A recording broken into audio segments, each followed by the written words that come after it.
নমস্কাৰ, আমি voice censor বিষয়ে আলোচনা কৰি আছো। আজি আমি ভইচ চেঞ্চৰ পাৰ্ট 6 আৰু পাৰ্ট 6ত আমি ভইচৰ বিষয়ে আলোচনা কৰিম। Voice change of imperative sentences, অৰ্থাৎ ইম্পাৰেটিভ সেন্টেন্সৰ ভইচ চেঞ্চ কেনেদৰে কৰা হয়। এতিয়া ইম্পাৰেটিভ সেন্টেন্স বুলি ক'লে প্ৰথমতে আমি জানো যিবিলাক সেন্টেন্স সেন্টেন্সে কামান্ড, ৰিকুয়েস্ট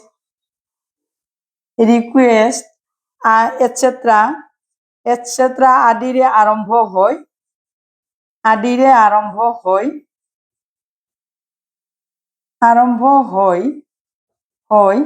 এই সেন্টেন্সবোৰ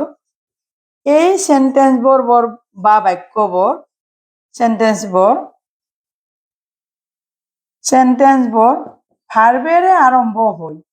ভাৰ্বেৰে আৰম্ভ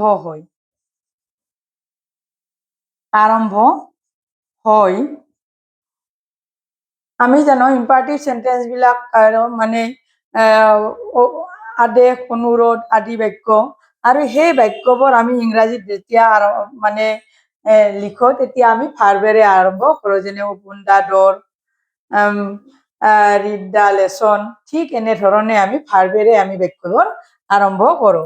আৰু ভাৰ্বেৰে আৰম্ভ হয় আৰু যেতিয়া এক্টিভ ভইচৰ পৰা পেসিভ ভইচলৈ নিয়া হয়, এই সেন্টেন্স বা বাক্যবোৰ এক্টিভ ভইচৰ পৰা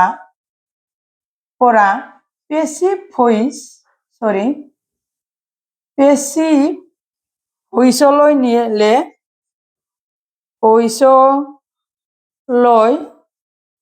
সলনি হলে বা চেঞ্জ হলে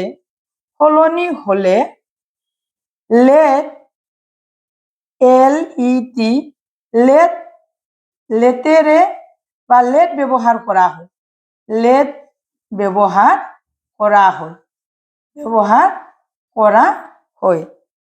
ইয়াতে অলপ ঠাই কম হৈছে। গতিকে বাক্যবোৰ আমাৰ ইম্পাৰেটিভ সেন্টেন্সৰ বাক্যবোৰ হৈছে কামান্ড বা ৰিকুয়েস্ট বুঝায়, আৰু এই বাক্যবোৰ আমাৰ ভাৰ্বেৰে আৰম্ভ হয়। আৰু এই ভাৰ্বেৰে আৰম্ভ হোৱা বাক্যবোৰ যেতিয়া এক্টিভ ভইচৰ পৰা পেসিভ ভইচলৈ চেঞ্জ কৰা হয়, তেতিয়া লেট ভাৰ্বৰ আমাৰ সহায় লোৱা হয়। লেট ভাৰ্ব ব্যৱহাৰ কৰি আমাৰ বাক্যবোৰ পেসিভ ভইচ কৰা হয়। উদাহৰণ দিলে আমি সহজে বুজিব পাৰিম। উদাহৰণ স্বৰূপে আমি ক'ব পাৰো যেনে উদাহৰণস্বৰূপে আমি এনেধৰণে ক'ব পাৰো, ৰাইট দা এপ্লিকেশন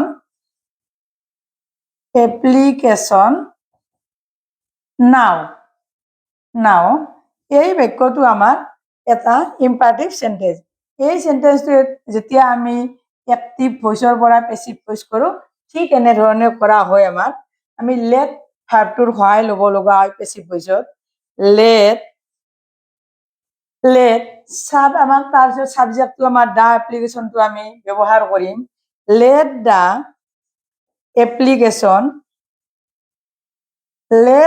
এপ্লিকেশন মূল ভাৰ্ব আমাৰ ৰাইট আছিল। ৰাইট ভাৰ্বৰ আগত আমাৰ বি প্ৰিপজিশনটো বহিব। তাৰপিছত আমাৰ যিটো ভাৰ্ব থাকে সেইটোৰ আমাৰ পাস্ট পাৰ্টিসিপল ৰূপটো ব্যৱহাৰ হয়। এইটো হল আমাৰ পেসিভ ভইচ। লেট দা এপ্লিকেশন বি ৰিটেন।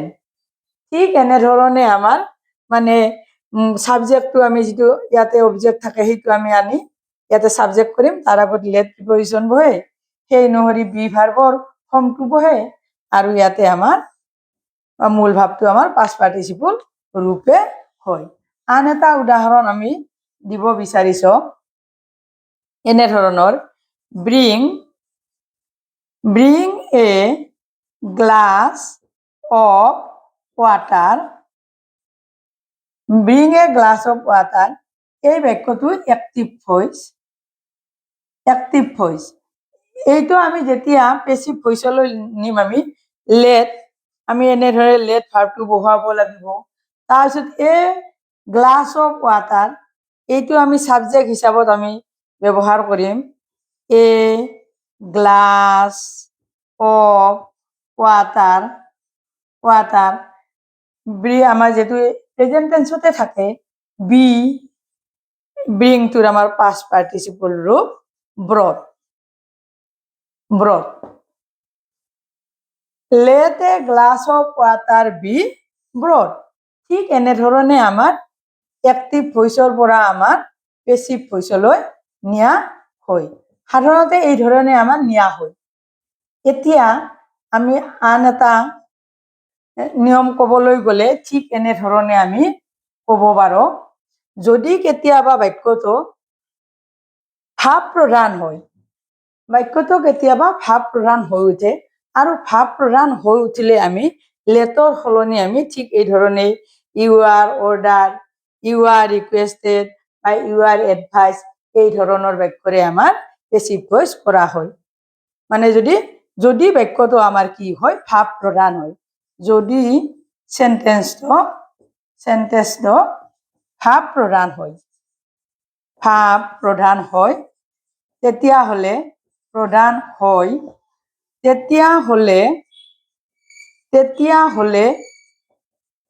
লেটৰ সলনি আমি কি বহাম, U are requested,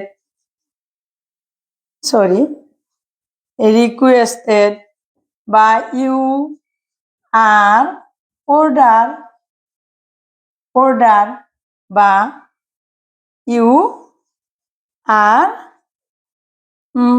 advice, advice, এইবোৰ আমি ব্যৱহাৰ কৰোঁ, হ'লে এডভাইচ এটচেট্ৰা এটচেট্ৰা ব্যৱহাৰ কৰোঁ, ব্যৱহাৰ কৰা হয়, ব্যৱহাৰ কৰা হয়।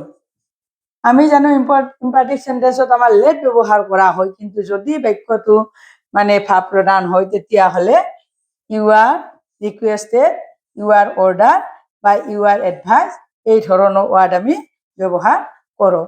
উদাহৰণ দিলে ভালদৰে বুজি পোৱা যাব। যেনে আমাৰ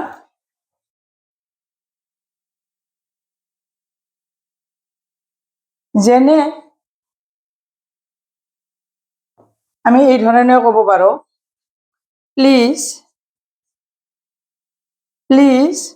do the work, please do the work, এইটো আমাৰ এক্টিভ ভইচ। এইটো যেতিয়া আমি মানে পেচিভ ভইচ কৰোঁ, এই ধৰণে আমি ক'ব পাৰোঁ, you are requested, you are requested to do the work, do the work, এইটো আমাৰ পেচিভ ভইচ, পেচিভ ভইচ।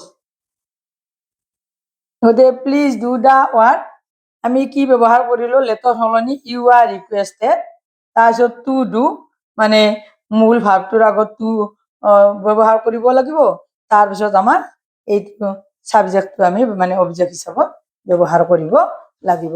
আন এটা উদাহৰণ আমি দিব পাৰোঁ, ঠিক এনেধৰণে obey your parents, obey your parents, এইটো আমাৰ active voice. obey your parents, এইটো যেতিয়া আমি মানে পেচিভ ভইচলৈ নিব পাৰিম, you are advise, you are advised to obey your parents, এইটো হ'ল পেছিভ ভইচ, পেছিভ ভইচ। ঠিক এনেধৰণে আমি মানে যেতিয়া ভাৱ প্ৰদান হয় তেতিয়া আমি এই ধৰণে আমি ইউ আৰ এডভাইচ বা ইউ আৰ অৰ্ডাৰ বা ইউ আৰ ৰিকুৱেষ্ট শব্দবোৰ ব্যৱহাৰ কৰি আমি এক্টিভ ভইচৰ পৰা পেছিভ ভইচলৈ নিয়া হয়। আন এটা আমি ক'ব পাৰোঁ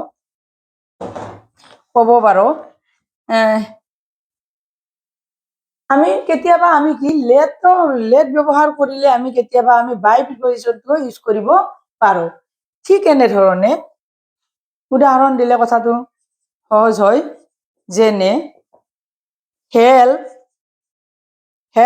দা পৰ, হেল্প দা পৰ এইটো আমাৰ এক্টিভ ভইচ। এইটো যদি আমি এনেধৰণে আমি লেট ব্যৱহাৰ কৰিম লেট দা পৰ বি হেল্প বাই ইউ, যদিও আমি সাধাৰণতে এই বাই প্ৰিপজিশ্যনটো ইউজ কৰা নহয় ইম্পাৰেটিভ সেন্টেন্সত, কিন্তু এনেধৰণে আমি বাই প্ৰিপজিশ্যনটো ইউজ কৰিলেও মানে বাক্যটো আমাৰ ভুল নহয়। মানে এইটো আমি এনেধৰণে আমি ব্যৱহাৰ কৰিব পাৰোঁ।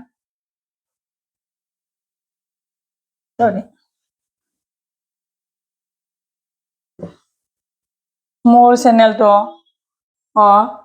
ছাবস্ক্ৰাইব কৰিব, ভিডিঅ'টো লাইক কৰিবলৈ অনুৰোধ কৰিলোঁ, লগতে কমেণ্টছ দিবলৈও অনুৰোধ কৰিলোঁ আৰু শ্বেয়াৰ কৰি মোক ভিডিঅ' বনাবলৈ মটিভেশ্যন দিবলৈ অনুৰোধ কৰিলোঁ। আজি আমি আলোচনা কৰিলোঁ part 6ত voice change of imperative সেন্টেন্সেছ, মানে ইম্পাৰেটিভ সেন্টেন্সৰ কেনেধৰণে আমাৰ ভইচ চেঞ্জ কৰা হয়। সাধাৰণতে আমাৰ ৰিকুৱেষ্ট বা কামাণ্ড এনেধৰণৰ শব্দবোৰ ইম্পাৰেটিভ সেন্টেন্স, আৰু এই ধৰণৰ সেন্টেন্সবোৰ আমি যেতিয়া এক্টিভ ভইচৰ পৰা পেছিভ ভইচ কৰোঁ লেট প্ৰিপজিশ্যনটো ইউজ কৰা হয়। যেনে অপেন দা ডোৰ, লেট দা ডোৰ বি অপেন, ঠিক এনেধৰণৰ আমি বাক্য ইউজ কৰোঁ। আৰু যদি বাক্যবোৰ আমাৰ ভাৱ প্ৰধান হয়, সেন্টেন্সবোৰ ভাৱ প্ৰধান হয়, তেতিয়াহ'লে আমি সেই অনুযায়ী আমি কেতিয়াবা ইউ আৰ ৰিকুৱেষ্টেড, কেতিয়াবা ইউ আৰ এডভাইচেছ বা ইউ আৰ অৰ্ডাৰ্ড, ঠিক এনেধৰণৰ বাক্য আমি ব্যৱহাৰ কৰি আমি এক্টিভ ভইচৰ পৰা আমি পেছিভ ভইচলৈ আমি চেঞ্জ কৰোঁ। সাধাৰণতে বাই প্ৰিপজিশ্যনটো ইউজ কৰা নহয় যদিও আমি বাই প্ৰিপজিশ্যনটো আমি বাক্যৰ গঠন অনুযায়ী যদি ইউজ কৰোঁ তেতিয়াহ'লে আমাৰ বাক্যটো আমাৰ ভুল নহয়। ঠিক এনেধৰণে আমি ইম্পাৰেটিভ সেন্টেন্সৰ আমি এক্টিভ ভইচৰ পৰা পেছিভ ভইচ কৰোঁ। আজিলৈ ইমানে, নমস্কাৰ।